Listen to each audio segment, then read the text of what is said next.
Sejak hidupnya dimulai 4,6 miliar tahun lalu, bumi telah melahirkan dan memberi kiamat bagi bermacam spesies. Deretan keajaiban alam diikuti deretan bencana.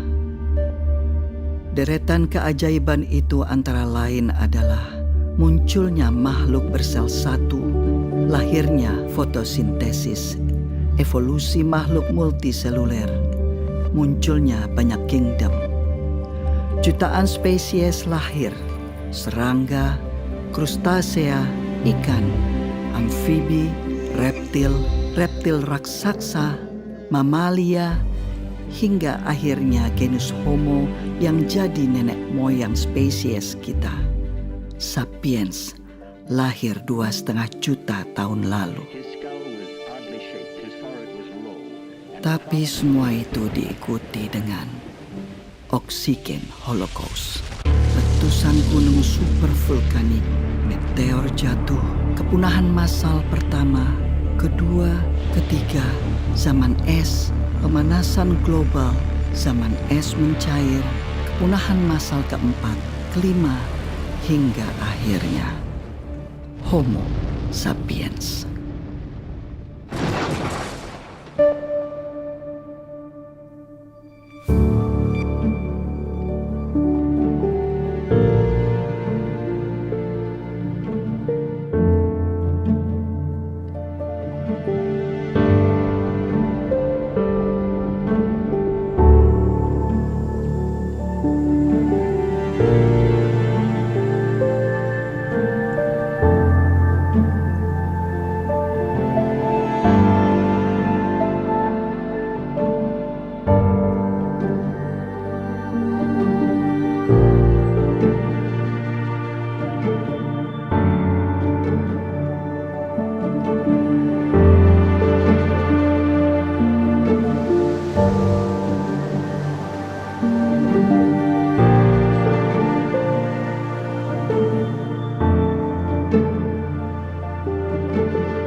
Peradaban sapiens hanya dalam usianya yang baru sekitar 12.000 tahun ini kemudian sudah bertanggung jawab untuk kiamatnya banyak sekali spesies.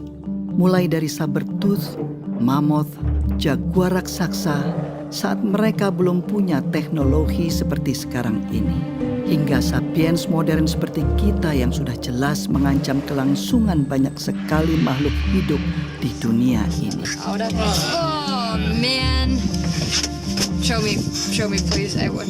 Penciptaan alam semesta itu jauh terjadi sebelum manusia ada, gitu. Tapi selama ini alam semesta tuh nggak pernah komplain dia apa-apain sama kita. Nah, sekarang kalau kita lihat dari sisi alam, adanya manusia itu hukuman nggak buat mereka? Mereka nggak pernah ngomong kan? Namun, Homo sapiens sendiri selain memberi kehancuran bagi spesies lain, juga terus-menerus berjuang dari kiamat yang seringkali dibawa oleh makhluk lain, oleh organisme lain. Bahkan organisme ini begitu kecil, mikroorganisme, virus, bakteri, jamur. Lihat saja sejak zaman Fir'aun, sudah tercatat bagaimana terjadi wabah yang bisa sangat mematikan. Zaman Yesus, semua orang ketakutan dengan penyakit lepra. Kemudian bangsa Maya dan Aztec yang punah karena flu dan cacar yang diimpor dari Eropa. Black Death, Spanish Flu. Pandemi itu kan udah berkali-kali itu ya. Yang paling besar adalah Black Death ya. Black Death itu 5 tahun. 100 juta orang Eropa mati. 100 juta orang Eropa mati. Cacar itu ya membunuh 20 juta orang. Cepat atau lambat ya manusia juga punah juga. Dulu pernah nggak ada kok ya. Di bumi ini manusia pernah nggak ada. Jadi kalau suatu saat manusia punah, ya nggak apa-apa juga gitu ya. Kalau manusia itu unik, ya istimewa enggak seperti biasanya. Kita itu ya sama dengan spesies-spesies yang lain, sama dengan kambing, kecoa, kutu. Itu salah satu kehidupan. Just an animal, eh? Apakah kemudian dengan tingkat kecerdasan yang seperti ini manusia itu menjamin dirinya survive? Enggak, itu enggak. Kecoa itu ya, kecoa itu jutaan tahun masih ada. Itu. Kita belum apa-apanya kecoa itu kalau soal survivability. Tapi kan kecoa nggak bisa nyanyi. Itu adalah keunikan manusia. Apakah spesial? Apakah khusus? Apakah istimewa? Enggak, berbeda aja, cuma berbeda.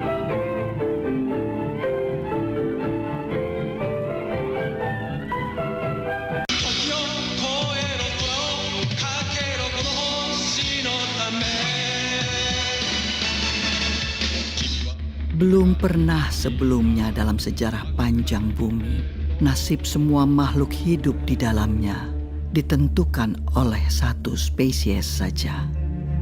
Kita, manusia.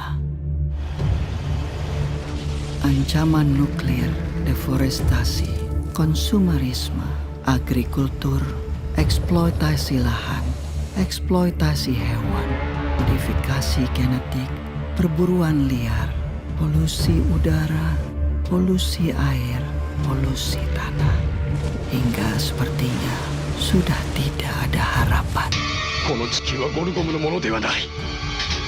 人類の、いや生きる者すべてのためにこの地球はあるのだ。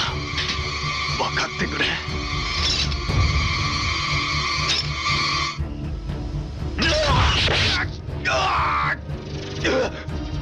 Manusia selalu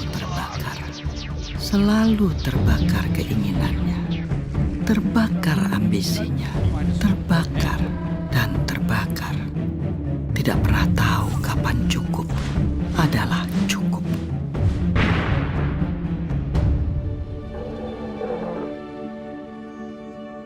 Tidak seperti seekor singa yang memakan satu zebra dan dengan damai membiarkan kawanan zebra lainnya lewat, tanpa panik memikirkan untuk mengisi kulkasnya.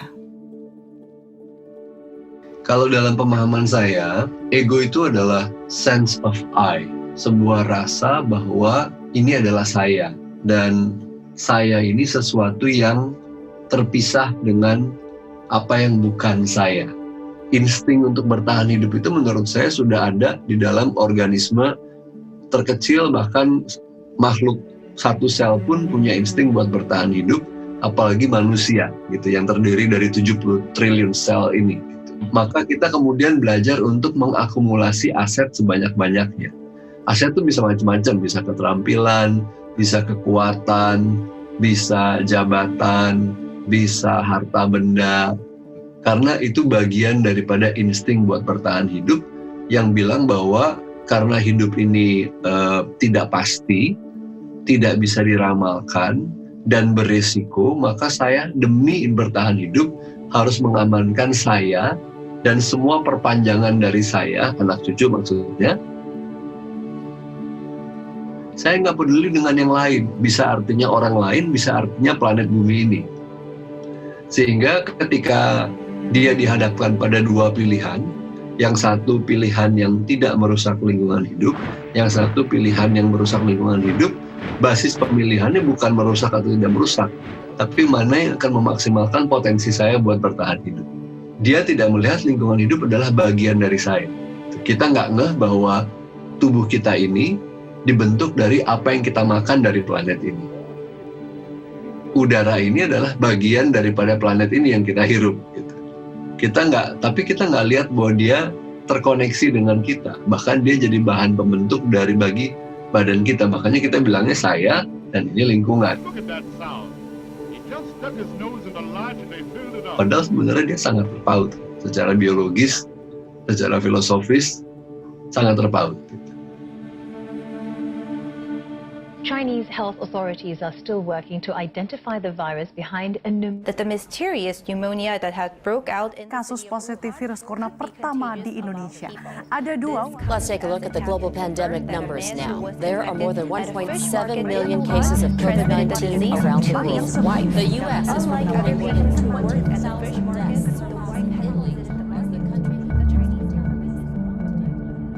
Kalau kita bisa menerima bahwa saya ini nggak superior, saya dan COVID-19 atau siapapun virus yang ada nantinya sebetulnya punya level yang sama. Kita sama-sama ada di alam semesta ini, mau sama-sama hidup kok. Tapi selama ini saya merasa di atas awan. Semua bisa saya lawan. Nah, ketika itu saya tidak bisa lawan, saya resah. Manusia jadi stres karena manusia pinginnya semua serba pasti. Gitu. Kapan ini virusnya selesai?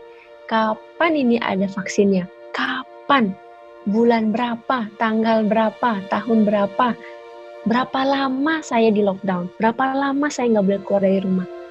Ketika kita sekalipun harus mendapatkan kesempatan atas penyakit atau apapun yang mampir di badan kita, perlu kita ketahui bahwa itu akan selesai. Selesainya seperti apa? Tidak ada yang tahu. Oke? Kita harus belajar menerima uncertainty, harus belajar menerima ketidakpastian. Akhirnya ada jeda. Untuk dunia berhenti, untuk manusia berhenti dan merenung, melahirkan cinta bagi sesama makhluk hidup yang lain, hewan atau tumbuhan, primata ataupun unggas, kecil atau besar, yang jauh ataupun dekat, yang kelihatan dan tidak kelihatan.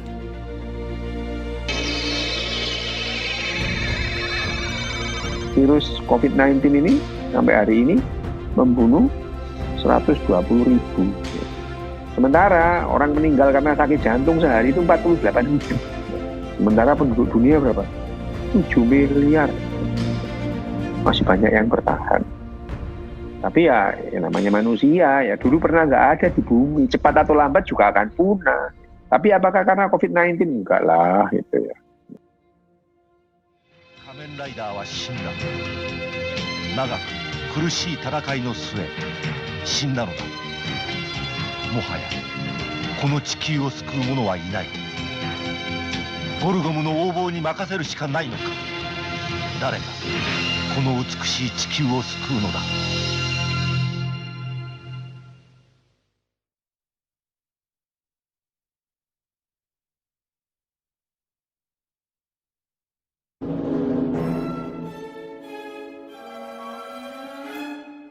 Sejak sejarah mulai tercatat, gangguan kesehatan mental manusia selalu lekat dengan misteri dan mitos. Pengidap gangguan jiwa lekat dengan stigma negatif seperti kesurupan, santet, sihir jin, muslihat setan, kutukan dewa, kutukan Tuhan. Dan secara global, stigma yang diskriminatif ini lekat terus hingga abad ke-18. Di otak itu ada ratusan sirkuit yang saling bertentangan, saling mendukung. Ada hormonalnya, ada neurotransmitternya. Akhirnya variasinya banyak. Seluruh bagian otak akan itu bertanggung jawab atas mental disorder. Bukan hanya satu atau dua bagian.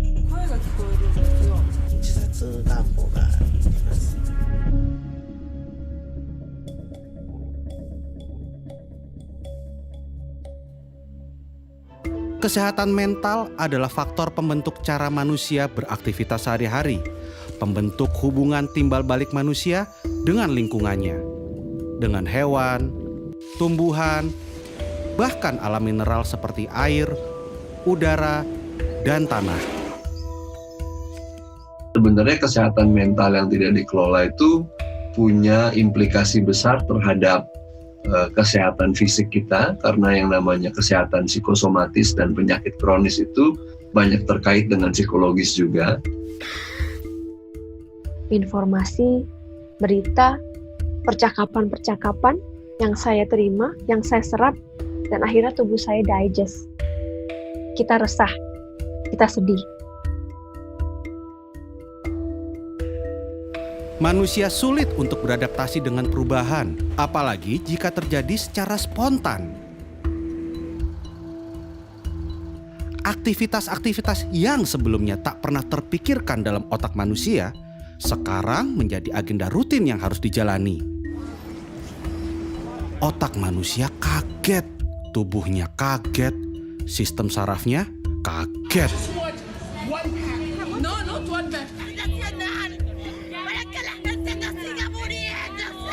And as their frustration boils over, Committed suicide apparently after becoming. Kebijakan ini ternyata justru berdampak pada peningkatan kasus kekerasan dalam rumah tangga di sejumlah. Kalau kita bicara tentang nervous system, sistem saraf otak kita, ada dua yang penting, simpatik dan parasimpatik. Simpatik ini yang fight or flight, parasimpatik ini yang rest and digest. Simpatik ini tipe-tipe orang yang begitu terima berita, dia stres, dia langsung makan yang lebih banyak, atau dia langsung merasa ada ketakutan yang berlebihan. Di situ hormon stresnya akan naik. Kebalikannya, justru parasimpatik itu adalah proses di mana tubuh kita ada di tahapan healing atau penyembuhan. Ketika kita ada di level parasimpatik, stres hormon kita akan turun. Tekanan darah kita akan turun. Kita akan jauh lebih rileks. Nah, kalau kita pergi ke dokter biasanya, terus kita bilang, Pak dokter saya sakit. Apa yang dokter bilang pertama kali? Istirahat. The ability to accept time as an ally is usually called patience. Psiko artinya mental dan emosi, pikiran kita. Kalau dia terganggu, akan mempengaruhi neuro, keseimbangan saraf dan otak. Kalau keseimbangan saraf dan otak neuro turun, maka dia akan mengganggu keseimbangan endokrino, yaitu kelenjar dan hormon. Dan kalau kelenjar dan hormon terganggu, maka imuno, daya tahan tubuh akan turun. Jadi, kaitan ini memang sudah dianggap sebagai mata rantai. Jadi kalau kesehatan mental kita tidak terjaga, meskipun kita sudah melakukan tindakan lain seperti cuci tangan, physical distancing, dan lain-lain, daya tahan tubuh kita masih bisa turun, dan itu tetap riskan. Semua terangkum dalam pepatah Romawi kuno, mens sana in corpore sano, jiwa yang sehat di dalam tubuh yang kuat. Manusia kemudian belajar banyak hal untuk menyehatkan jiwa mereka. Banyak cara dilakukan manusia untuk menjadi tenang dan senang. Dan inilah salah satu penemuan umat manusia yang paling inovatif.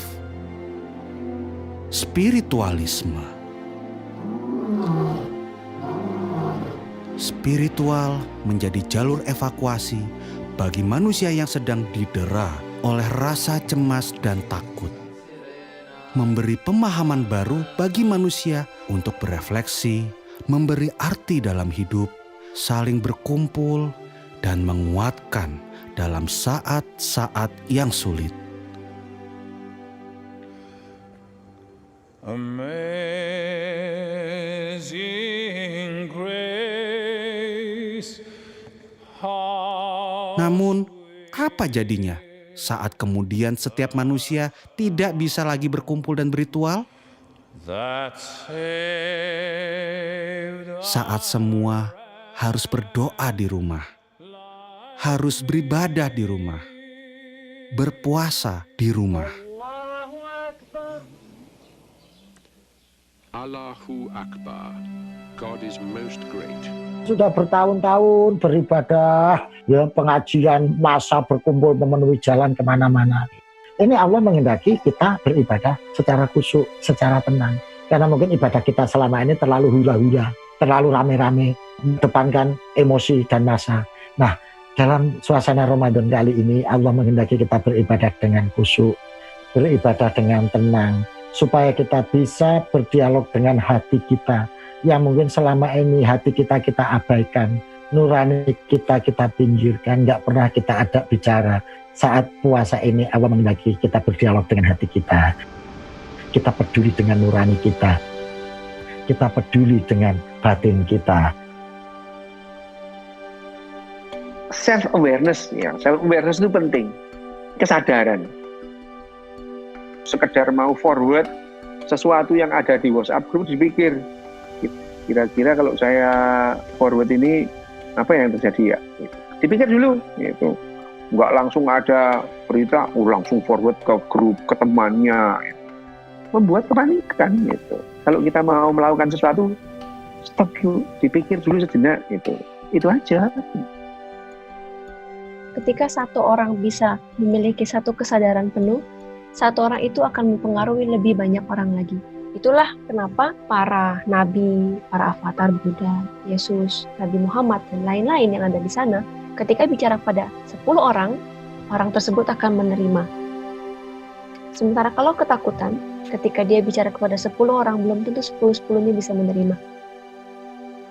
Ada sedikit saja orang dengan penuh kesadaran, maka dunia ini akan terbantukan.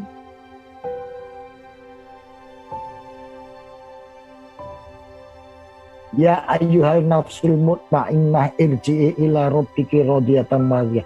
Wahai jiwa-jiwa yang tenang, jiwa-jiwa yang teduh, kembalilah ke Tuhanmu. Kalau hati kita ini bersih, jiwa kita ini bersih, maka batin kita sehat, fisik kita sehat, jiwa kita sehat. Menurut saya kesadaran itu adalah yang paling menjadi fondasi bagi kesehatan mental dan emosional. Orang yang awam ketika dibilang kata sadar, dia nggak ngerti apa yang dimaksud dengan kata sadar pada umumnya. Kita pikir sadar tuh artinya insaf gitu.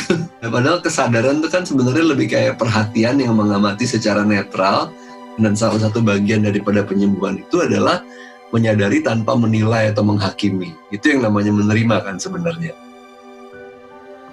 Tubuh yang kuat di dalam jiwa yang sehat.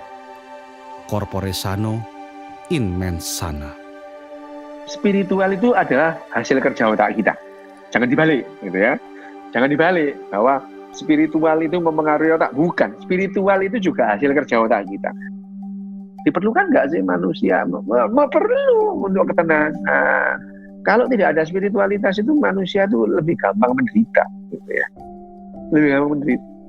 Tapi dengan spiritual bukan berarti orang itu lepas dari penderitaan, ya tidak. Gitu. You know the joke of a man hanging onto a cliff? He says, "Please God, save me." And God says, "Have faith and jump."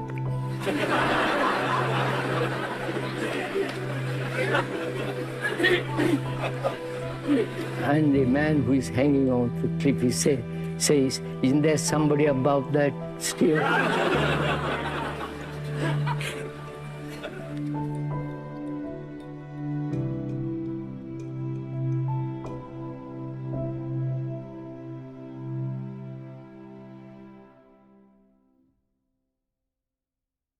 There are only three kingdoms: animal, vegetable, and mineral. Maybe this little thimble belongs to a kingdom all of its own. The fourth kingdom, the kingdom of plastics. Plastics? Banyak alasan mengapa plastik menjadi salah satu bagian yang tidak bisa terpisahkan dari peradaban manusia modern.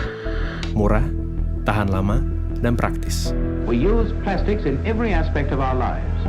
Engineering, the home, decoration, medicine, art, and games. Segala macam alasan mendukung terciptanya plastik. Plastics come from many different raw materials. Saat itu, penggunaan kantong kertas dianggap membahayakan lingkungan. Semakin banyak kantong kertas, semakin banyak pohon yang ditebang. The demand for a wood that will not rot, that termites will not eat. Plastik ini adalah benda yang relatif baru ditemukan oleh manusia, kemudian baru dibuat secara masif itu mulai dari tahun 1950-1960. Produksinya kalau kita bandingkan sekarang itu 20 kali lipat lebih kecil. Sekarang itu adalah zaman plastik. Karena apa sih nggak pakai plastik? mulai dari kacamata saya plastik, baju kita kebanyakan plastik, apapun kayaknya itu udah plastik gitu.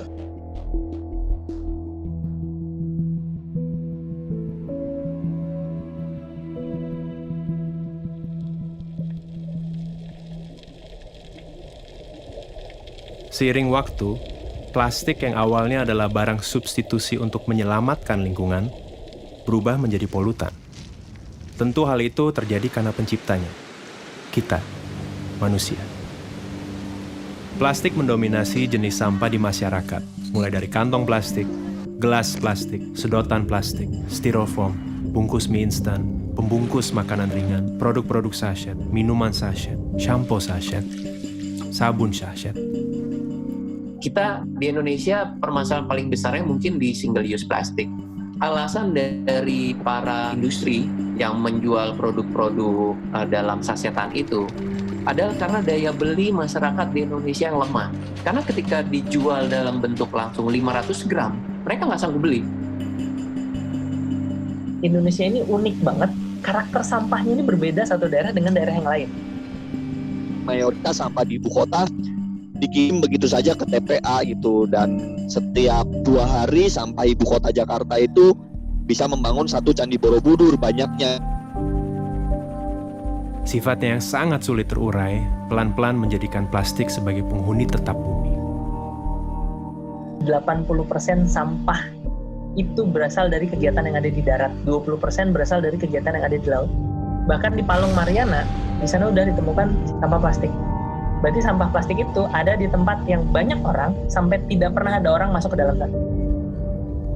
Plastik yang manusia gunakan untuk membungkus dan memberi umur yang lebih panjang bagi makanan mereka, kemudian menyelinap masuk ke piring mereka. Tanpa sadar, manusia juga menimbun plastik berukuran mikroskopik dalam sistem pencernaannya. Kita baru aware terhadap polusi plastik itu mungkin baru tahun 2000-an lah gitu, di mana laut kita ternyata ada 5 triliun pieces plastik dan kemudian ada lebih dari 250.000 ton plastik gitu di laut, yang kemudian ini akan terakumulasi di biota-biota yang pada akhirnya dikonsumsi oleh manusia. Mikroplastik ini itu udah sampai masuk di plankton gitu. Zooplankton dimakan oleh ikan yang lebih besar, kemudian ikan yang kecil itu kemudian dimakan sama yang lebih besar lagi, pada akhirnya ditangkap oleh nelayan kita, dan kemudian ada di pasar ikan kita, pada akhirnya ada di meja makan kita gitu, ikan itu gitu. Nah kalau misalnya ini sudah dimakan, itu justru malah lebih bahaya. Ada yang namanya nanoplastik lebih kecil dari 1 mikron, itu bisa langsung masuk ke saluran darah. Bila itu terjadi, bisa masuk ke saluran sistem saraf pusat, dalam hal ini adalah otak. Manusia mulai sadar, bom waktu bernama plastik sudah berdetak sejak awal diciptakan. Mereka mencari cara untuk menjinakkan bom waktu ini, atau setidaknya melambatkan waktu. Yang justru harus kita lakukan adalah kita mencari bahan pengganti yang kuatnya sama seperti plastik, yang fleksibelnya sama kayak seperti plastik, tetapi dia ramah lingkungan. Dari 7 spesies plastik yang hanya bisa di-recycle tuh hanya 2. Nah, ketika itu kotor, jorok, 1 kontainer yang ternyata tercemar oleh bahan yang tidak bisa di-recycle, akhirnya nggak bisa di-recycle gitu. Ends up-nya di penimbunan gitu, pembuangan sampah, karena nggak bisa di-recycle. Atau kemudian karena nggak bisa di-recycle, yaudah gue bakar aja insenerator.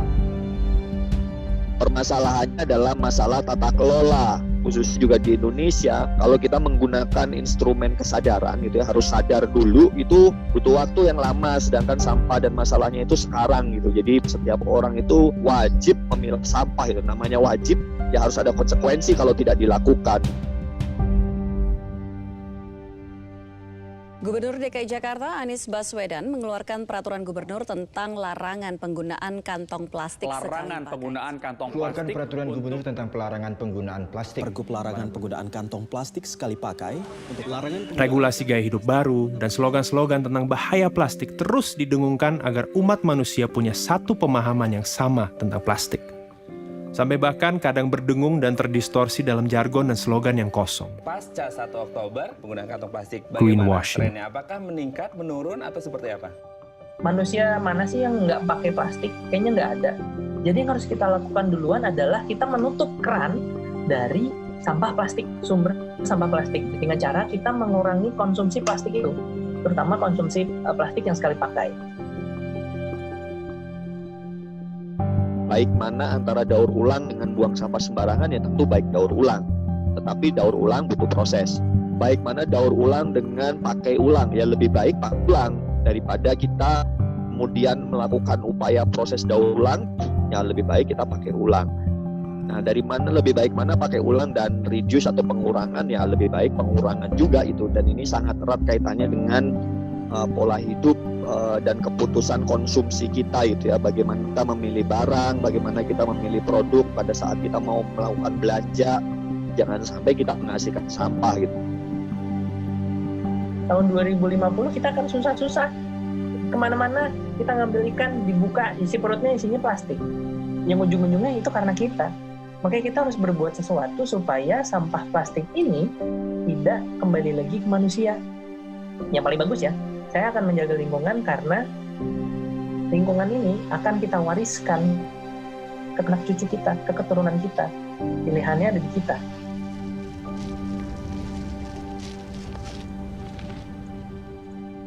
Ke informasi selanjutnya, wabah virus corona mulai Berbagai virus corona berdampak positif terpapar corona. Social distancing. Social distancing pick up impact of social distancing. Sampai dengan film ini dirilis, kita sedang terancam oleh pandemi COVID-19.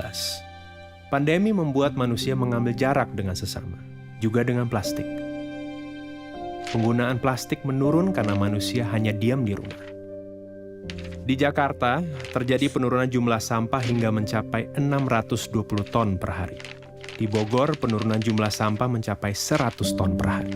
Now the coronavirus has taken over as the biggest worry for many, as air pollution has dissipated. So yes, we are seeing significant emissions reductions. Kualitas udara di Indonesia, khususnya kota Jakarta, jauh lebih bersih lantaran wabah virus corona, polusi udara di China justru berkurang drastis. The ozone layer of our planet is now healing.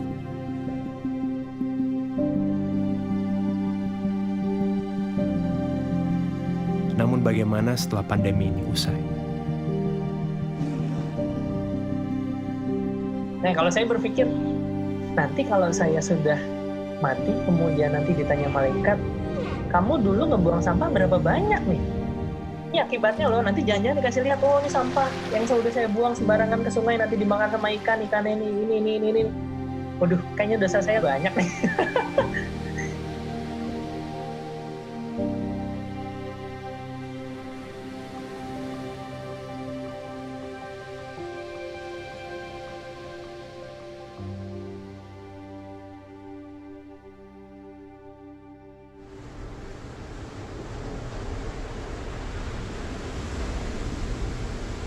Air. Dalam satu tetes air, ada berjuta kehidupan, berjuta bentuk. Yang kamu lihat sekarang ini bukanlah luar angkasa. Ini adalah sebuah galaksi tersendiri, semesta tersendiri, dalam setetes air. Pencarian tanda kehidupan di ujung semesta selalu berasal dari pencarian akan air. Liquid water has been found on Mars. Scientists have suspected that frozen water could survive in permanently shadowed craters. NASA's Hubble Space Telescope has directly imaged what may be plumes of water vapor on Jupiter's icy moon Europa. Di tangan eksploitasi manusia, air menjadi sumber hidup, sumber peradaban, sumber energi, transportasi, industri, agrikultur, rekreasi, dan akhirnya gaya hidup.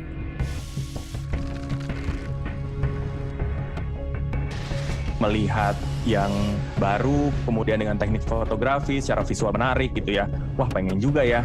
Hari ini dia menjadi tren, minggu depan dia sudah tidak bisa dipakai lagi. Konsumen tuh di brainwash bahwa busa sama dengan bersih. Busanya banyak, dikeset itu lebih bagus. Cobalah misalnya kita pakai untuk keperluan mandi cuci dalam satu hari sekitar 50 gram misalnya. Sedikit. Ada berapa juta orang?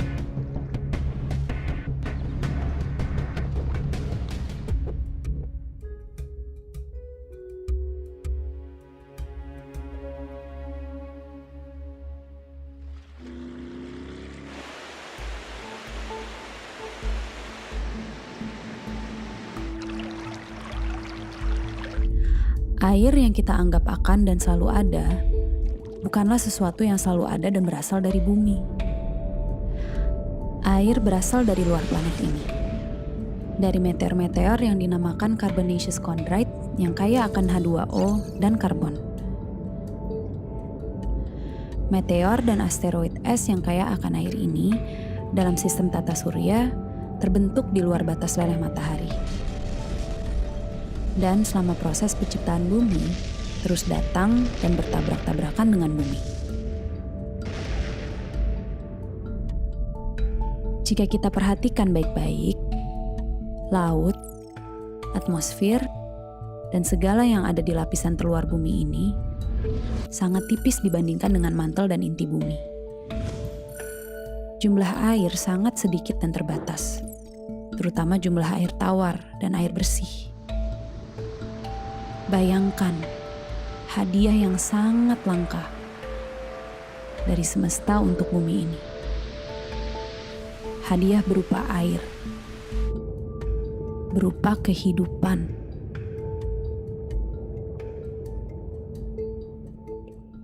Three, two, one. See? It's a cloud. It's the water cycle. It's science. Selain air, kehidupan pun bersiklus. Standar kecantikan punya siklusnya sendiri. Standar tubuh yang ideal, kulit yang ideal, wajah yang ideal, penampilan yang ideal, pakaian yang ideal. Semuanya terus berputar, terus berubah. Fast fashion adalah sebuah terminologi yang akhir-akhir ini populer yang menggambarkan betapa cepatnya siklus hidup sebuah fashion. Kalau lu jalan-jalan kemana gitu, bagus nih, murah gitu. Berapa? 30.000 doang gitu. Oh, udah belilah gitu. Beli, terus lo nyampe rumah kayak, oh gue beli ini ya? Anjing apaan nih? Beletak lagi, terus lu beli lagi, gitu lagi. Untuk memproduksi sebuah celana jeans, dibutuhkan 6.500 air. Kaos katun, 2.700 liter air. Sedangkan tubuh manusia hanya butuh 600 liter untuk diminum per tahun. Ditambah dengan pola persaingan industri yang berusaha menekan biaya produksi sekecil mungkin. Para buruh dan pekerja di mata rantai terbawah menjadi pihak yang paling terdampak dengan kebutuhan untuk berpakaian dan bergaya. Last November, 112 people were killed in another major factory fire. 30,000 Chinese workers were on strike. Garment workers in Bangladesh. Namun, itu belum semua. Ternyata, dampak negatif bagi air dari limbah gaya hidup berpakaian tidak kalah dengan detergen yang kita pakai untuk menjaga penampilan diri. Untuk mencuci pakaian, wajah, tubuh. 70% persoalan air itu terdampaknya dari limbah domestik. Mungkin orang bakal berpikir, wah ini sungai ada limbah industri nih. Padahal sebagian besarnya itu dari limbah rumah tangga.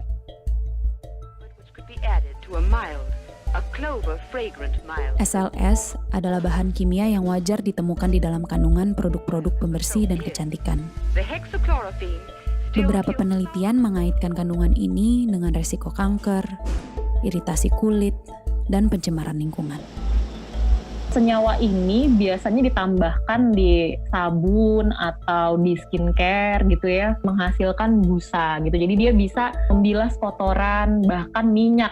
Other kind can give you you never in all your dishwashing life. Bisa aja sabun yang nggak ada busa dan bersih. Pelan-pelan tuh konsumen itu kayak di brainwash bahwa sabun makin banyak bebusanya itu tuh makin bersih. Padahal it's actually not true.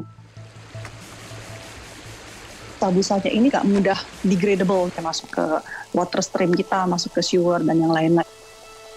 Ini yang menjadi problem. Nggak pernah kepikiran kan, selama ini kita pikirin fokusnya di packaging, di plastik, dan segala macam. Tapi ternyata ya nggak kelihatan itu loh yang udah disiram masukkan ke selokannya itu yang kita nggak pernah nggak pernah pikirin gitu kan. Ternyata itu dampaknya tuh jauh luar biasa, lebih gila lagi. Mau nggak gitu mandi di hari pertama, nanti mandi lagi di hari ke-10 gitu misalnya, karena biar nunggu LAS-nya larut dulu misalnya di alam gitu.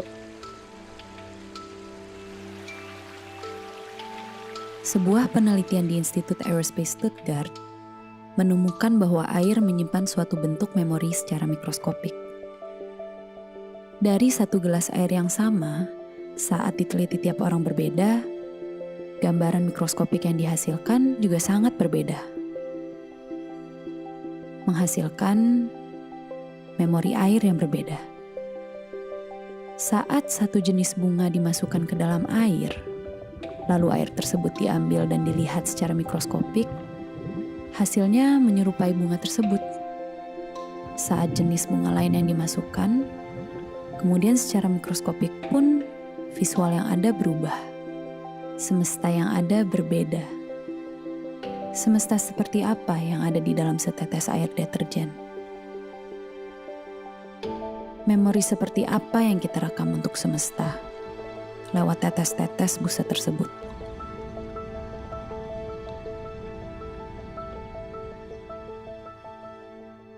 So we pour our waste chemicals and detergents into our rivers.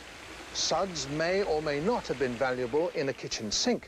In a river, they can be lethal, killing the plants and the fish.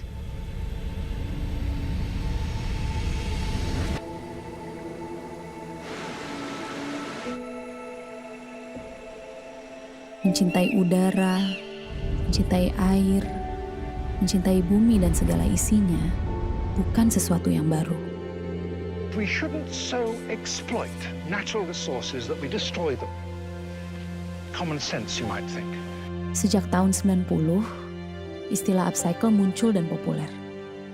Upcycle yang berarti memanfaatkan barang-barang bekas untuk memberi nilai yang lebih, mengupgrade gerakan recycle yang hanya sekadar mendaur ulang. Upcycle mengajak kita kembali mengingat cara hidup nenek dan kakek kita, yang penuh pertimbangan, tidak boros, yang penuh kesadaran dalam konsumsi. So she takes her time and sees that everything she gets is fresh and good. Pandemik yang terjadi membawa orang merubah prioritas hidup. Kita jadi lebih mementingkan apa yang kita pikirkan. Buah pikir kita menjadi lebih orisinal dan lebih otentik karena tidak terbungkus oleh kebutuhan-kebutuhan kita untuk menunjukkan siapa diri kita. Yang tadinya tidak bisa keluar rumah kalau tidak pakai baju merek ABC dengan parfum ABC dan makeup ABC, sekarang menjadi lebih simple untuk menyikapi dirinya gitu. Prediksi 10 tahun ke depan tuh orang lebih memilih merepair atau merenew atau memperbarui bajunya dia yang udah ada dibandingkan dia beli baju baru. Tempat gua aja itu kan tukang jahitnya dekat pasar, ada kain sisa di sana. Kalau misalnya tuh kain kagak diambil, itu diambil sama tukang bakso, sama tukang soto yang ada di pasar Kebayoran Lama. Itu buat lap gerobak, selesai itu dibuang. Terus akhirnya gue kesana, itu gue ambil, gue bawa pulang. Terus gue olah di rumah, gue potong-potong, gue komposisiin. Itu gue oper lagi ke abangnya. Terus nanti dia yang ngejahitin. Jadi kayak secara nggak langsung tuh kain sisa dari tempat dia yang nggak kepake. Itu bisa ngasilin duit buat dia. Kesadaran tentang kosmetik fair trade dan ramah lingkungan sudah dimulai sejak tahun 70-an. To seek out only natural, sometimes crazy-sounding ingredients.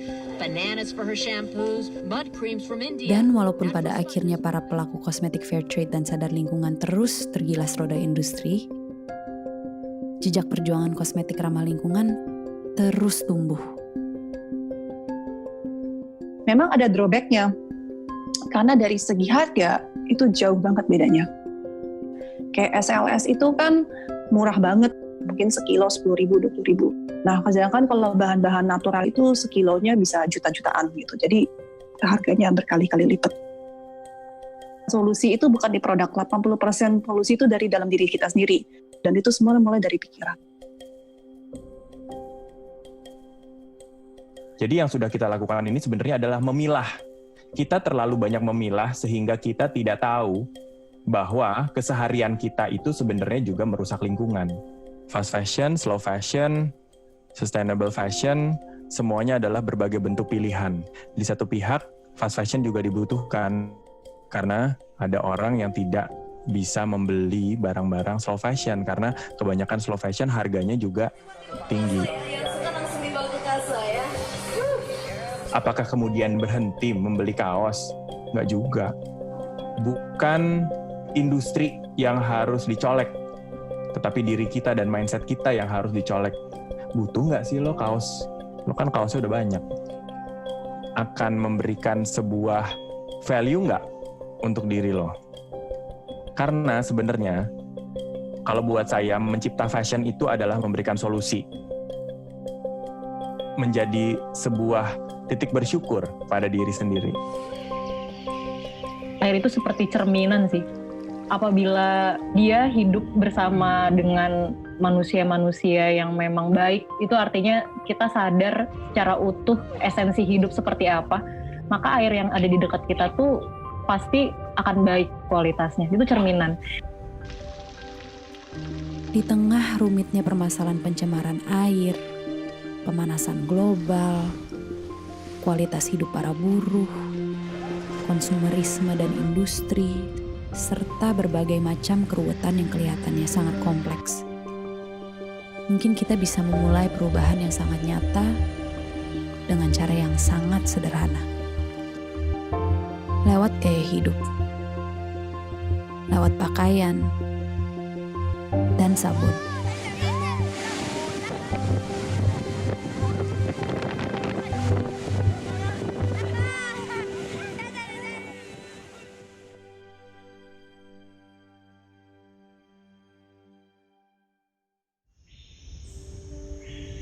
Mereka kan politeis ya, kalau orang rimba tuh percaya banyak dewa. Cuman dalam agama mereka tuh berpikirnya Tuhan ya atau dewa itu maha menghukum, bukan maha pengampun. Makanya orang kota jadi suka berbuat dosa karena diampunin terus. Terus Tuhan maha penyayang. Enggak, kalau di rimba Tuhan tuh maha penghukum, Tuhan suka mengirim penyakit gitu. Menurut mereka Tuhan kita nggak keren, makanya akhirnya orang-orangnya juga jadi pada jahat-jahat.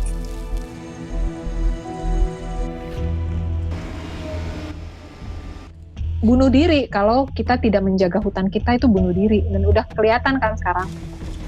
Pendidikan di sekolah sekarang ini nggak memberikan awareness ke kita bahwa kita ini benar-benar ada di ujung tanduk gitu loh. Kita ini sebenarnya lagi menghadapi kepunahan massal gitu loh. Sekolah dan sistem pendidikan di Indonesia nggak memberikan awareness tentang itu.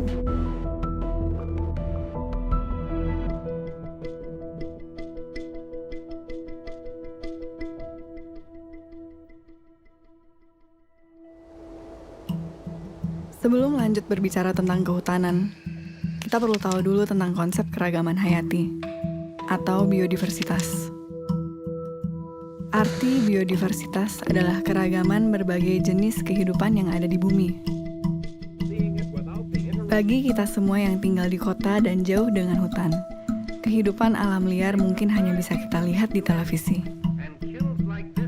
Namun pada kenyataannya, udara yang kita hirup, air yang kita minum, dan makanan kita semua bergantung pada biodiversitas. Beberapa contoh sangat jelas. Tanpa tumbuhan tidak akan ada oksigen. Tanpa lebah tidak akan ada proses pembuahan. Hutan adalah rumah bagi biodiversitas di bumi. Kalau bahasa klise kan selalu dibilang hutan itu paru-paru bumi tuh. Aku melihatnya sih bukan sekedar hutan.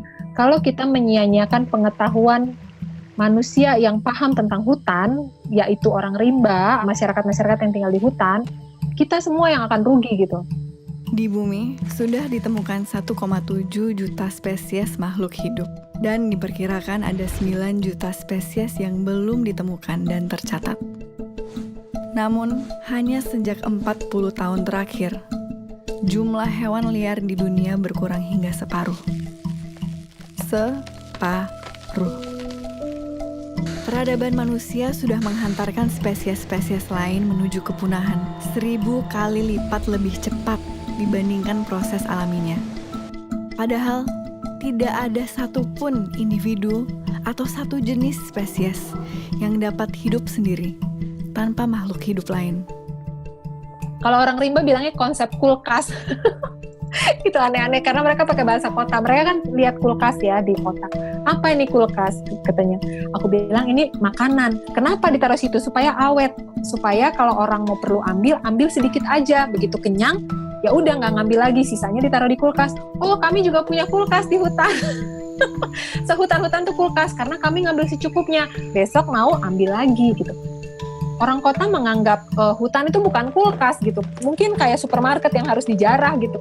Kalau buat orang rimba enggak, kenapa aku ngambil sedikit? Karena besok saya perlu lagi. Yang mereka lakukan itu investasi. Aku menginvest kebaikan supaya besok kebaikan itu bisa aku ambil lagi gitu.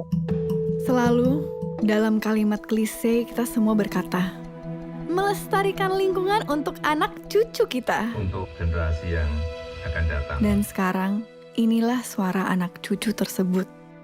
We are in the beginning of a mass extinction, and all you can talk about is money and fairy tales of eternal economic growth. How dare you? Yang sebenarnya sudah sejak lama mengatakan hal yang sama. I'm here to speak for the countless animals dying across this planet because they have nowhere left to go. And now we hear of animals and plants going extinct every day, vanishing forever. Dan di Indonesia ada Salsabila, pelajar berusia 16 tahun, bersama dengan grup Jaga Rimba yang ia dirikan. Kalau kita lihat fenomena alam, bagaimana alam bekerja, ini kan nggak seharusnya seperti itu. Kita panik tapi kita nggak bisa ngapa-ngapain karena di sekolah kita nggak pernah diajarkan untuk peduli dengan sekitar kita.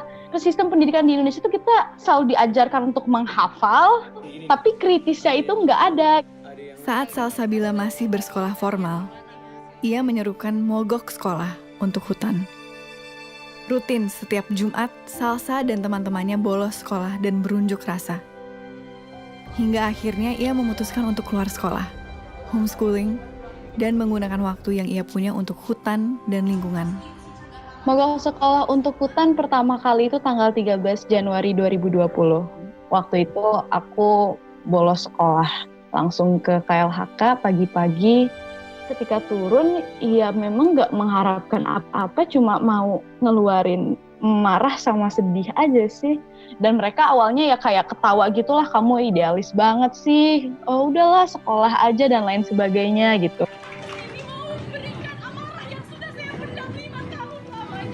Sebetulnya kalau mau ke sekolah itu konsepnya Greta itu ya. Saking keselnya dia terhadap situasi yang ini kok hanya ngomong aja ini para pakar dan semua ini ya. Nah, tapi kalau di Indonesia itu tidak perlu dilakukan, justru minta waktu kepada sekolah untuk menyampaikan pesan-pesan mereka, tidak justru meninggalkan sekolah.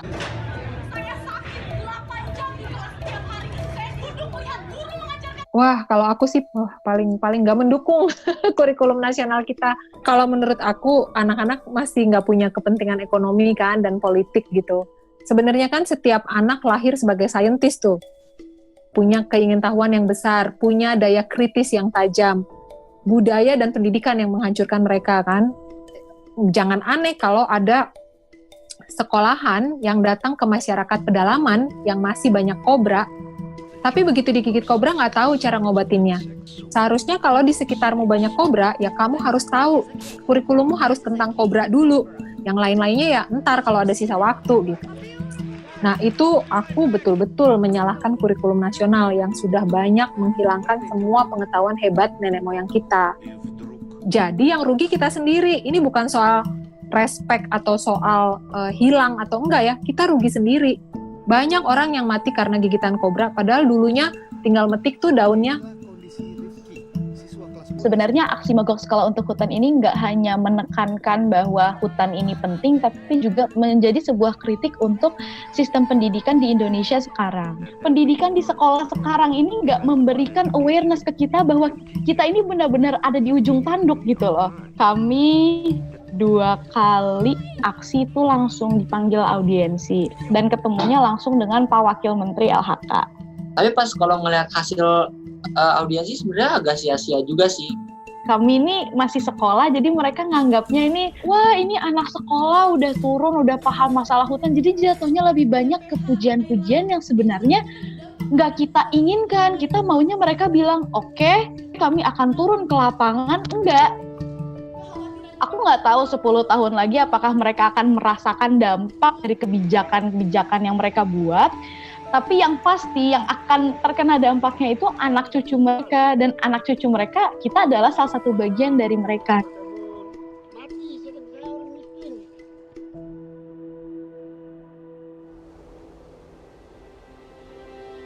Hutan yang damai juga rupanya menyimpan koneksi yang kuat dengan patogen. Kebanyakan patogen tidak berbahaya bagi penghuni hutan, karena mereka telah melalui proses evolusi bersama di hutan. Namun, kemudian menjadi sangat berbahaya saat bertemu dengan manusia kota. HIV, Zika, malaria, Ebola, Nipah, semuanya berasal dari daerah perbatasan hutan yang digunduli. Kalau biodiversity tadi terdisrupted, yaitu virus-virus akan keluar dari hotspot rumahnya masing-masing. Konsep keramat hutan secara ilmiah erat dengan bahaya patogen yang tidak dikenal tubuh manusia. Pilek gitu kan, kita batuk, kita masih bisa tetap jalan.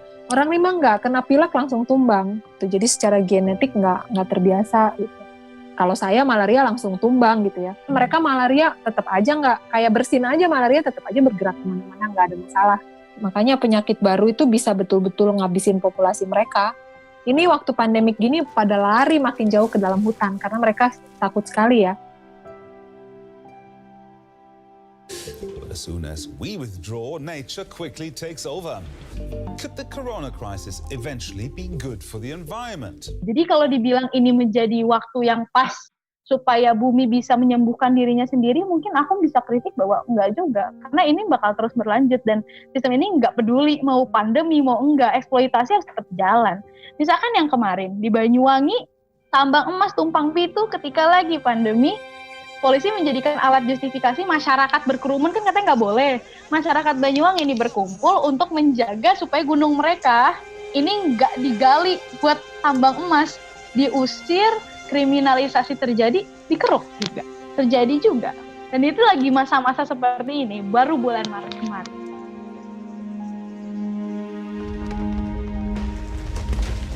Rusaknya biodiversitas juga berpengaruh langsung pada perubahan iklim dan global warming. Dan permasalahan biodiversitas ini lebih gawat, karena saat suatu spesies punah, tidak ada jalan untuk mengembalikannya. Namun, kita semua bisa berperan langsung untuk mencegah hal itu. Pengundulan hutan selalu dilakukan dengan alasan agrikultur, membuka lahan peternakan, terutama sapi, minyak sawit, industri kayu, pertambangan, batu bara. Ini adalah produk-produk yang kita konsumsi setiap hari, non-stop.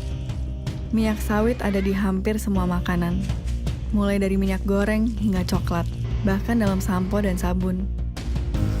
Hewan ternak membutuhkan konsumsi pakan ternak yang dihasilkan dari proses agrikultur yang masif. Kayu menjadi kertas, furnitur. Batu bara menjadi listrik yang setiap menit kita konsumsi dengan rakusnya. Dalam semua komponen smartphone dan benda elektronik yang kamu pakai untuk menonton film ini, ada jejak industri pertambangan di sana. Dengan memilih dan mengkonsumsi produk makanan, sabun, dan sampo alternatif, hemat dalam menggunakan kertas, mengurangi konsumsi daging, hemat listrik, efektif memakai gadget, buka wawasan, tonton film dokumenter tentang lingkungan, bahkan sesederhana mengurangi makan gorengan, sudah merupakan kontribusi nyata dalam mencegah pengundulan hutan. Secara langsung, kita menyetop kepunahan massal hanya dengan merubah pola pikir kita. Jadi jangan lo ngerasa lo pinter, karena sebenarnya bagaimana orang rimba melihat kamu harusnya malu loh dengan cara hidup kamu yang seperti itu. Berpikirnya terbalik gitu. Lalu orang seperti ini dari Jakarta datang ke saya di Rimba, mengajari saya cara hidup yang lebih baik gitu ya, bilang saya bodoh, sok-sok ngajarin saya apa yang mau saya contoh gitu. Di mananya saya bisa kagum sama kalian kalau kalian cara hidupnya begitu.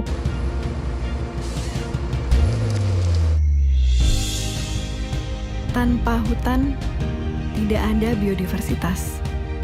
Tidak ada lagi ekosistem. Tidak ada oksigen. Tidak ada lagi air. Tidak ada lagi kehidupan. Bumi ini bukan sekedar batu besar berpenghuni yang berputar mengelilingi matahari. Kehidupan bukan hanya berada di permukaan bumi. Bumi adalah kehidupan itu sendiri. Tanpa bumi, tidak ada kehidupan. Mana mungkin sebongkah batu yang mengelilingi matahari ini adalah makhluk yang hidup dan sadar, seperti kita. Manusia dengan otak dan kesadarannya adalah cerminan kesadaran kolektif bumi. Kesadaran bahwa kita adalah bumi. Bumi yang menjadi sadar dengan eksistensinya. Kesadaran bahwa kita semua dalam kehidupan ini saling terkait. Tidak peduli apa spesiesmu, negaramu, sukumu, apalagi agamamu atau Tuhanmu.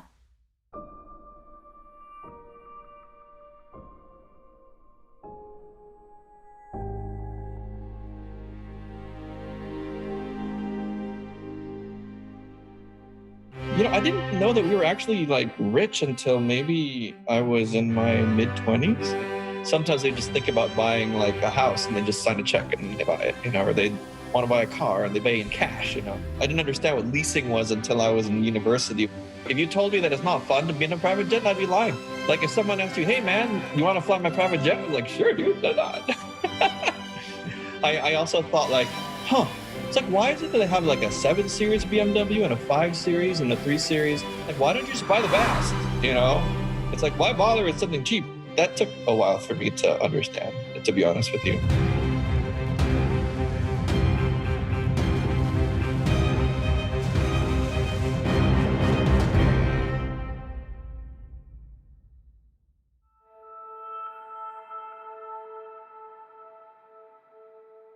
Manusia adalah spesies yang unik. Mungkin secara sepintas, kita menganggap otak yang besar dan daya intelektual yang tinggi adalah sesuatu yang membuat kita istimewa. Namun, keunikan manusia yang paling utama adalah kemampuan kita sebagai spesies untuk membangun sebuah kesadaran kolektif, untuk membangun sistem. Mulai dari sistem suku, agama, birokrasi, kerajaan, kapitalisme, demokrasi, pasar saham, bahkan media sosial. Sistem diciptakan secara kolektif. Namun ironis, dalam sebuah sistem selalu akan ada mereka yang berada di atas dan mereka yang berada di bawah. Ada yang kaya, ada yang miskin. Ada yang populer, banyak yang tidak. Dan semua manusia yang berada dalam sistem tersebut akan selalu menjadi bagian dari perlombaan untuk mencapai puncak. Menjadi yang paling berkuasa, menjadi yang paling kaya, menjadi yang paling populer, dan berharap menemukan bahagia di sana.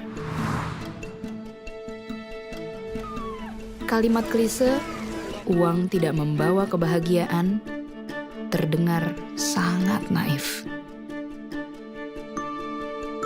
I went to Stanford and I grew up in a lot of very good schools in San Francisco. But when I went back to Indonesia and I want to understand people, just the way that you want to interview me in Indonesian and I can't. I probably lived about 20 years of my life in the family business, just basically being a puppet of my parents. And a lot of people probably look at me and say like, hey, I'm really lucky, I'm born into a rich family. I could have whatever I want, and my family is very influential, so I should have it good. Like all the doors should be open to me. I should be happy, I should be lucky. The part that really made me feel sad was I wasn't happy. And and I can't talk to anybody about it, because if I talk to anybody, they say, hey, you should be happy, because look at you compared to everyone else. One of the things that's hard about being in a family that has, a lot of status and power is that you can't really talk to anybody, because you're told that you have to be careful, it's lonely actually being in this position. And as I talk to other peers in different families, of similar background, I know many who feel the same way. It's a common thing. It's not just something to do with me. And my parents worked really late hours, and so I was often in the office until 2 o'clock, 3 o'clock, 4 o'clock in the morning, sometimes 5 o'clock in the morning. Nothing I did felt was right in front of their eyes. I started having lots of personal problems, and my health was failing. My doctor said I had a liver problem. They said that if I continued that way, I'm going to get cirrhosis and get cancer. And so that was a really, really low point in my life. Uang hanya bisa membawa kebahagiaan sampai ke level tertentu. Korelasi tingkat kebahagiaan berpengaruh erat dengan uang, karena akan sulit untuk hidup bahagia saat kebutuhan dasar, pendidikan, kesehatan, dan rasa aman belum terpenuhi. Sejak 2016, istilah negara maju dan negara berkembang sudah tidak lagi digunakan oleh PBB. Hans Rosling, seorang ahli statistik dari Swedia, membagi negara-negara dunia menjadi 4 level berdasarkan rata-rata penghasilan di negara tersebut. Di negara level 1, sumber air berasal dari sumur. Makanan hanya satu jenis tanpa variasi. Tidur beralas tikar. Alat transportasi adalah kaki. Di negara level 2, mulai ada variasi makanan. Mereka bersepeda dan tidur di atas kasur. Di negara level 3, pilihan makanan semakin variatif. Mereka bersepeda motor, berekreasi, dan mulai masuk pendidikan tinggi. Di negara level 4, mobil adalah kendaraan sehari-hari. Rekreasi dan perjalanan dengan pesawat terbang adalah kewajaran. Konsumsi energi tinggi, konsumsi protein tinggi. Lewat data statistik ini, kita bisa melihat seluruh negara bergerak menuju kemakmuran, menuju level 4. Di tahun ini, Indonesia sudah berada di level 3. Satu level dengan Cina, Brazil, dan Meksiko. Namun tingkat kesejahteraan umat manusia berbanding terbalik dengan kesejahteraan bumi. Semakin tinggi level kemakmuran suatu negara, tingkat konsumsinya juga meningkat. Jejak karbon yang dihasilkan juga meningkat. Jejak karbon adalah total emisi gas karbon yang dihasilkan dari proses konsumsi kita, lewat bahan bakar, produksi barang-barang manufaktur, material, kayu, jalan, pembukaan lahan, bangunan, transportasi, dan satu yang paling krusial, konsumsi makanan. Makan, tenang, makan. Makanan menjadi sangat penting karena setiap manusia di bumi mengkonsumsi makanan setiap hari. Semakin makmur level hidup suatu negara, semakin makmur pula konsumsi makanan dan protein hewani mereka. Sekitar 70% dari seluruh freshwater atau sumber air bersih itu sebenarnya kita kasih ke peternakan hewan. Satu beef burger itu tuh membutuhkan 660 galon air. Memproduksi protein hewani itu adalah cara memproduksi makanan yang sangat amat mahal dan resource intensif. Kalau kita ngomongin dari segi environment. Dan yang paling bahaya sebenarnya dia tuh nggak cuma menghasilkan CO2, tapi menghasilkan gas metan. Gas metan ini sifatnya tuh 20 kali lipat lebih menahan panas. Dan itu dihasilkan paling banyak dari peternakan hewan dibandingkan sektor-sektor yang lain. Semua sektor transportasi kalau dikombinasi jadi satu, itu tuh mereka kontribusinya sekitar 13% ke gas efek rumah kaca di dunia. Sedangkan 18% yang lebih besar itu datang dari peternakan hewan. Vegetables, roots, herbs, and berries. Oh, no. Oh, yes. Look, Blanche, I'm a big man. There's a lot of me to feed. Here, I can't live on this stuff. Oh, no? What about an elephant? Now you're talking. I'll have mine medium rare. Sederhananya tuh kemarin laporan dari WWF, kalau kita manusia itu mengkonsumsi high meat diet, tinggi protein hewani, kita butuh 4 bumi. 4 bumi itu hanya untuk makanan kita doang. Kita hanya harus pindah entah ke bulan, entah ke Mars, atau nggak tahu di mana deh. Sedangkan kalau kita yang benar-benar kayak whole food, berbasis nabati, tuh kita bisa mencukupi semua kebutuhan masyarakat sekarang, plus 4 miliar orang lagi. Bayangin. Apa yang baik untuk bumi, baik untuk diri. Begitupun sebaliknya. Jumlah sel di dalam tubuh kita dibandingkan dengan jumlah mikroorganisme yang asing di dalam dan di atas tubuh kita ada 10-20 kali lipat lebih banyak daripada sel tubuh kita sendiri. Itu juga salah satu filosofi dasar ya daripada pandangan saya terhadap kesehatan dan tubuh. Bahwa kita adalah mikrokosme daripada makrokosme. Saya kadang sebutkan bahwa setiap orang adalah planet. Atau kalau mau lebih ekstrim lagi, setiap orang adalah sebuah galaksi. Kita adalah bumi terdiri dari banyak makhluk gitu ya. Bakteria, virus, prion, cacing, parasit-parasit yang lain itu adalah makhluk seperti kita di atas bumi ini. Makanya kondisi bumi akan selalu dicerminkan di dalam tubuh kita. Mungkin pernah dengar salah satu hormon pembawa kebahagiaan yaitu serotonin. Serotonin itu banyak orang berpikir itu diproduksi di otak kita. Tapi ternyata 90% dari serotonin atau hormon pembawa kebahagiaan itu diproduksi di dalam pencernaan kita. Yang bahan bakunya adalah serat. Yuk kenal dulu karo jagat aliting dewi. Kita kenal dulu sama dunia kecil yang ada di dalam diri kita sendiri. Jagat besar ini adalah yang di luar diri kita. Ternyata semua ini adalah satu. Kepahaman itu bahwa kalau semuanya ada satu, ngapain harus ribut? Kita melawan ABCD. Lawang itu adalah bagian dari diriku. Mengerti diri dulu, mawas diri dulu. Sektor peternakan kan berkontribusi 18% nih ke seluruh emisi gas efek rumah kaca. Kalau itu hilang 18%, kita tinggal mengurangi sedikit lagi karbon untuk bisa menyelamatkan bumi sampai masih dalam batas yang bisa ditinggali oleh manusia dengan nyaman. I was working in a job where every 2 weeks I would get sick.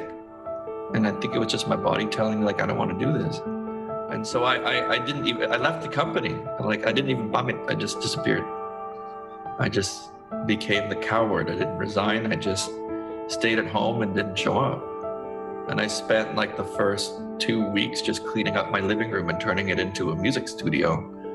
And my hope was that some people would come in and benefit from using the equipment. And I wanted just to be nice to people because I was sick of being told to be tough. And I was never good at being tough. And I wanted to do it in music. And that was really the only thing that I knew I wanted to do. And I knew that music makes me happy. That was the first time like in my life that I really didn't know what was going to happen next. That was the beginning of when I got better. Yang namanya vegetarian tuh jauh banget dari pikiranku ya. Aku suka banget daging, aku suka banget barbecue, aku suka banget ayam dan lain-lain gitu ya. Pertama kali going vegetarian, banyak orang menganggap kita nggak normal gitu kan. Bahkan keluarga masih mencoba mengkonvert kita menjadi tidak vegetarian gitu. Kita selalu mikir kalau kita mau ngambil keputusan atau pilihan hidup, entah itu pola makan, pola hidup, itu semuanya harus sesuai dengan kata hati. Dan kalau kita in tune sama kata hati kita akan jadi questioning a lot of things yang dianggap normal sebenarnya.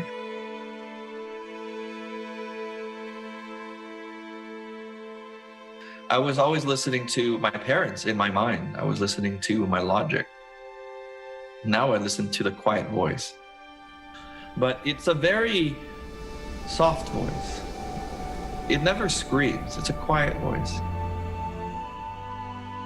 Suara hati itu dia berdiri sendiri dan dia ngeluruk tanpa bolong. Dia nggak punya rombongan. Nggak ada rombongan cemburu, nggak ada rombongan si takut, nggak ada rombongan khawatir, nggak ada. Stop. Just look at the mess you've made. Dan suara hati ini selalu tepat. Jawaban dari alam semesta yang murni, yang tidak difilter dengan pikiran kita. 3 years of faith with my heart, but I know now that there's a chance that I could make a living from that. And that wouldn't have happened if I wasn't listening to my heart and recognizing that if I do, then for sure miracles happen. Very clear. And then my parents, they don't say anything and suddenly they show up at the concert. Within 3 years, our team won 3 Emmy Awards.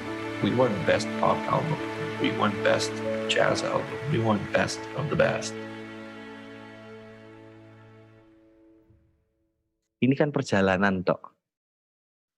Nerimo ing pandum, menerima apa yang sudah ada dan diberikan dan terberikan untuk. Bersyukur itu adalah sikap seperti itu, nerimo. Kita bersyukur untuk segala sesuatu, bukan pasif. Banyak orang, ya sudah ini kita nerimo, ada orang buang sampah. Kita buangin kalau perlu. Apa yang setidaknya kita bisa lakukan, kita lakukan. Asal kita tetap mengacu sama sebenarnya pola makan nenek moyang kita. Sebagian besar itu berbasis nabati, dan kita nanti akan bilang 90% ke atas idealnya. Dan sisa 10%-nya itu masih protein hewani, ini masih menjadi pola makan planetarian. Ya, bukan vegetarian, bukan vegan, bahkan kita nggak usah ngomongin plant-based, tapi kita ngomongin pola makan ramah lingkungan. Pola makan planetarian. Ini tuh sebenarnya pola makan yang sesuai dengan anjuran dari climate change scientist. Kita actually bisa mereverse climate change dengan mengganti pola makan kita secara kolektif. Sebenarnya kuncinya nggak apa-apa dilakukan imperfectly, tapi dilakukan collectively.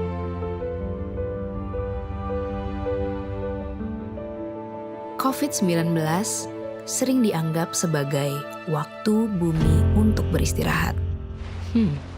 Tidak salah sih. Namun jika diartikan begitu, nanti setelah bumi istirahat sebentar, lalu kita akan balik lagi untuk rakus dan mengeksploitasi bumi lagi. Hakikat sesungguhnya dari pandemi ini adalah bukti dan pengingat bagi kita semua bahwa energi kolektif itu benar-benar ada. Lewat setitik virus yang sangat kecil, kekacauan global bisa terjadi.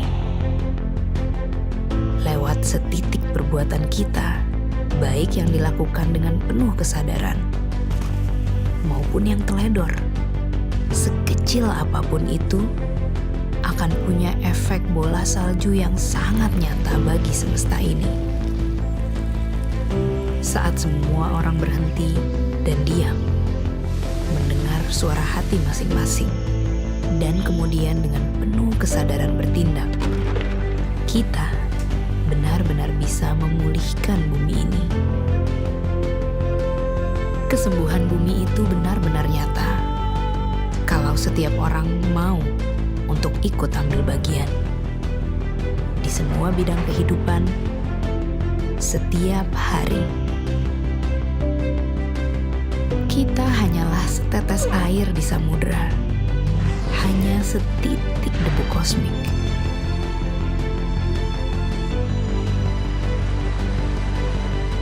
Namun bukankah samudera hanyalah kumpulan dari tetes-tetes air?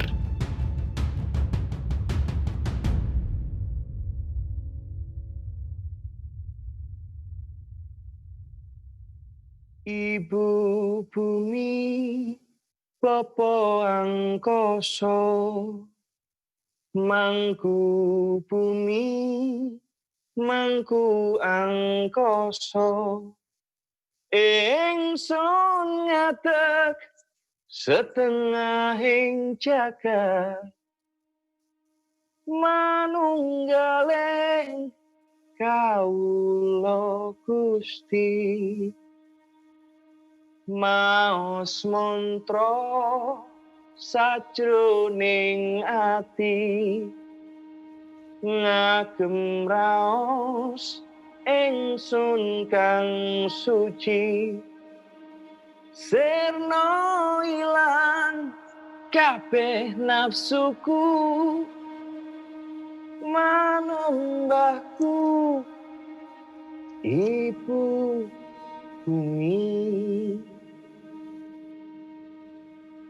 Tetep tatap semangat juangku, ladu murup ing jero dodoku, walang saseh dadi kemoku, puswa mataya langgeng kesanmu.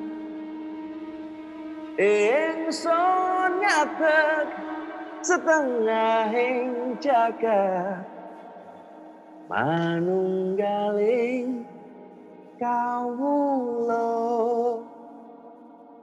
Gusti.